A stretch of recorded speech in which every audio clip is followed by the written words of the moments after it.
salut à tous, c'est Dark, je vous fais un tuto, enfin plutôt une présentation de comment faire pour créer quelque chose avec Excel et un petit peu comment ça fonctionne. Alors pour ça, je vais vous présenter le logiciel interne de la gestion de mon serveur Minecraft que j'ai créé moi tout seul comme un grand. Alors, vous avez tout simplement la fenêtre, etc. etc. Où est l'utilité? Je vais vous montrer tout de suite. Minecraft. Petit peu plus présente, ça fait un peu plus pro, je sais pas pourquoi. Alors vous avez donc la liste des joueurs, hein, c'est-à-dire moi, date de validité je mets pas parce que je sais pas quand je paie. Vous avez administrateur et bonus. Donc en gros vous avez la liste des joueurs dans une case Excel, la date de validité dans une case Excel et statut administrateur citoyen, etc. Donc tout ça c'est enregistré dans gestion du truc Unolia, c'est dans une feuille de calcul que vous avez ici. Voilà. Bon par contre c'est vrai que si vous voulez, ça utilise une vieille technique indienne qui fait que pour écrire, vous faites mettons AAA et pour ensuite passer dessous, vous faites CTRL entrée, tac tac tac. C'est pour ça que des fois il y a des trucs genre ici qui sont décalés, alors que normalement, quand vous voyez, quand le logiciel va y lire, c'est tout affiché, c'est tout bien aligné, etc. Donc utilité, ça lit la case, la case, la case, la case, c'est vachement mieux que faire un fichier avec les machins, un fichier avec les machins, un autre fichier avec les machins, un autre fichier avec les machins, et ça vous économise même des lignes et de complètement des trucs chiants. Si vous faites lire une ligne, lire une ligne, lire une ligne, c'est bien trop compliqué, et pour mettre à jour ça, c'est pas possible. Enfin c'est possible mais c'est trop compliqué. Alors que là vous arrivez, tac, mettons je vais mettre monsieur Riri, qui date de validité jamais parce qu'il est déjà mort depuis longtemps en fait si vous voulez. Voilà, le statut c'est un VIP, VIP. Et le bonus, ben, il a payé le VIP, je sais pas, le VIP or, même si ça n'existe pas sur notre serveur. On enregistre ça. Je quitte l'ordinateur, tac tac tac. Puis mettons, je sais pas, 3 jours après, Riri, son abonnement VIP est passé à terme. C'est-à-dire que, par exemple, il a dit, bon, voilà, j'ai pas les sous pour repayer le truc, vous pouvez m'enlever. J'arrive dans mon petit logiciel, tac, je fais. Donc je rouvre.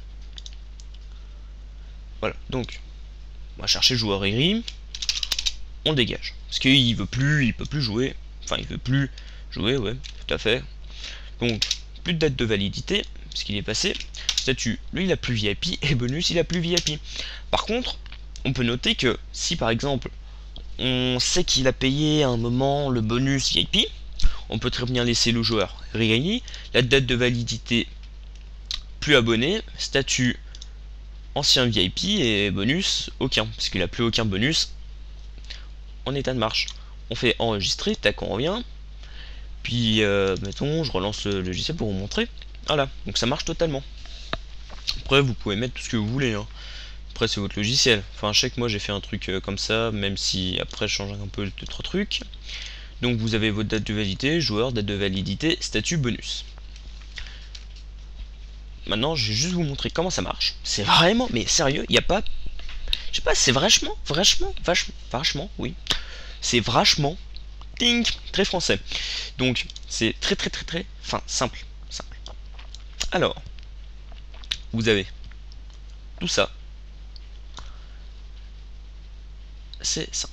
Alors, dès que le logiciel se charge, enfin, la fenêtre s'ouvre, il y a le vieux son tout pourri de démarrage. Enfin, même s'il n'est pas pourri, je trouve qu'il est bien. Vous déterminez si un fichier existe. Donc, ça va déterminer si mon fichier, ici, là, InoliaCraft en .xls, est lu. Enfin, s'il est présent sur votre disque dur, à l'emplacement. Alors, si il est présent, vous avez tout ça, donc c'est-à-dire que vous avez l'ouverture du classeur, là, InoliaCraft.xls, qui va être enregistré dans une variable. Moi, c'est fichier mémoire.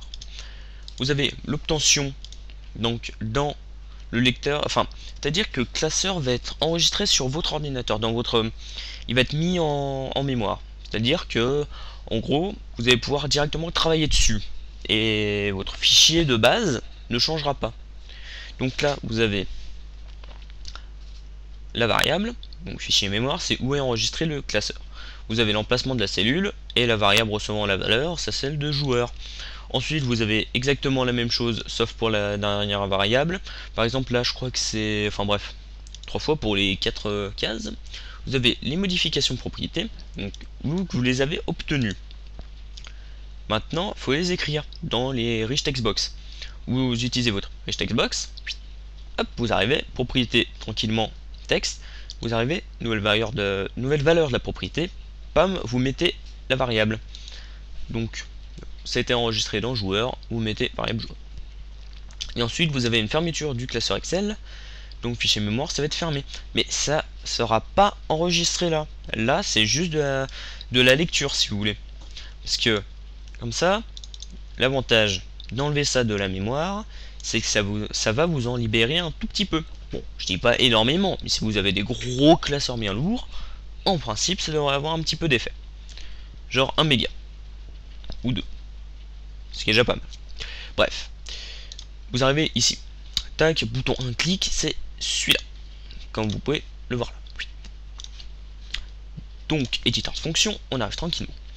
Il y a la réouverture du fichier Excel de base, c'est-à-dire ignoliacraft.xls. Pourquoi je l'ouvre? Eh bien parce que ensuite on va enregistrer et il faut le modifier directement dans la variable. Vous arrivez ici, vous avez l'ouverture donc du classeur, vous avez là l'obtention des propriétés, c'est-à-dire vous allez obtenir la propriété texte de ça, ça, ça et ça. Ensuite, une fois que c'est fait, vous allez définir une cellule. Comment ça marche? Vous avez la variable dans laquelle il y a le classeur, Excel. Vous avez l'emplacement, donc là c'est l'emplacement A1, et la valeur à donner à la cellule. Donc ici, la valeur à donner, c'est celle-là, c'est-à-dire variable joueur. Comme ça, ça va être directement enregistré dedans.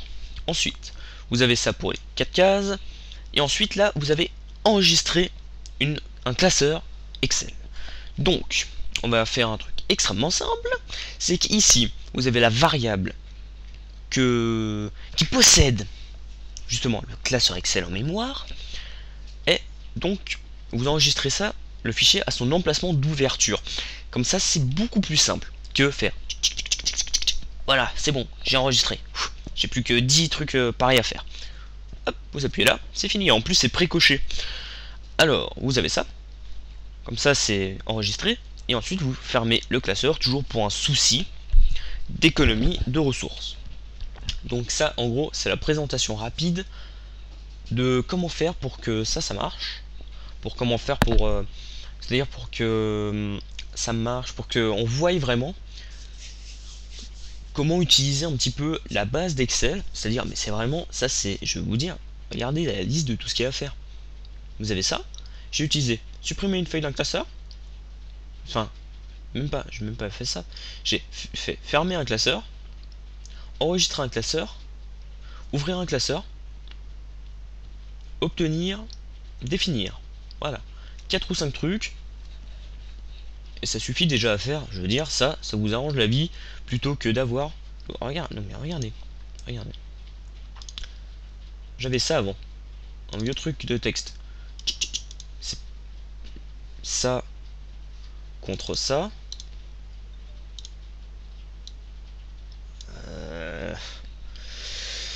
Vous avez les joueurs, vous avez la date de validité, vous avez le statut, vous avez les bonus, là vous avez rien du tout.